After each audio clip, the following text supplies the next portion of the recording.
Our second full day, September 14th, in Kenya, began very early at 6:30 in the morning. We started on a game drive and were introduced to the eland, which is one of the larger antelope in the area, and one of the largest we would see while we were there.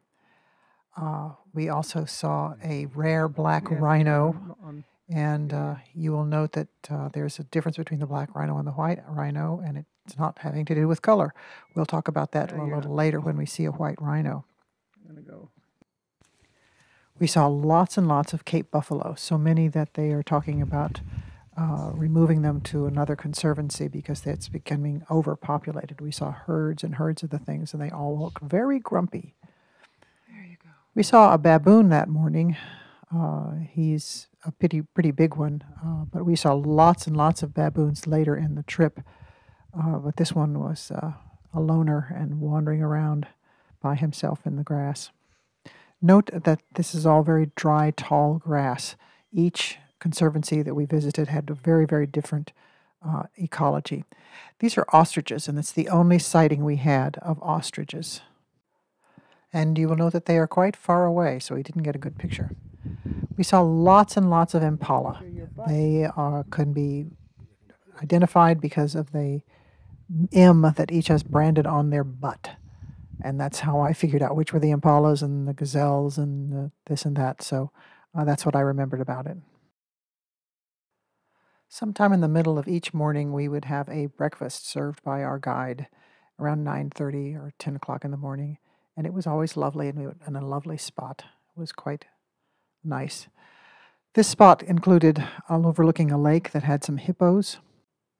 This particular pair had been relocated as a rescue effort, and they weren't sure what they were going to do with them. And here is where we saw the white rhino. The white rhino is called a white rhino only because the Afrikaners couldn't pronounce the evidently Swahili version of wide mouth, so this is a wide mouth rhino, otherwise known as a white rhino. They are grazers, where the black rhino has a more pointed snout and is a browser who goes for the higher vegetation. We generally got back to the campsite at about 1 p.m. for lunch and then relaxed for a few hours during the heat of the day. Our balcony overlooked a water hole that a lot of animals were attracted to. As you can see here, a giraffe was occupying that space that day. Afternoon, we went out again. We saw zebras, of course, and we saw a warthog. That's our first warthog. We saw a lot of them later on. They are interesting little beasts. And this was the highlight of the day, our close encounter with a bull elephant. The guide pulled off the road on the slightly downhill side because he said the elephant would always cross behind in order to always be on high ground. This guy just sauntered up slowly, crossed behind us, peeked around, and then walked on. It was very close and very cool. I really liked it.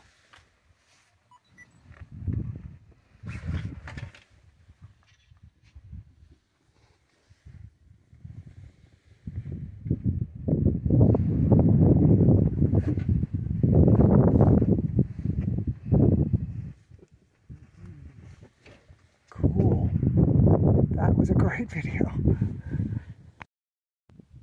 Then finally, towards the end of the day, we saw our first big cat. It was a cheetah lying in the shade, just resting.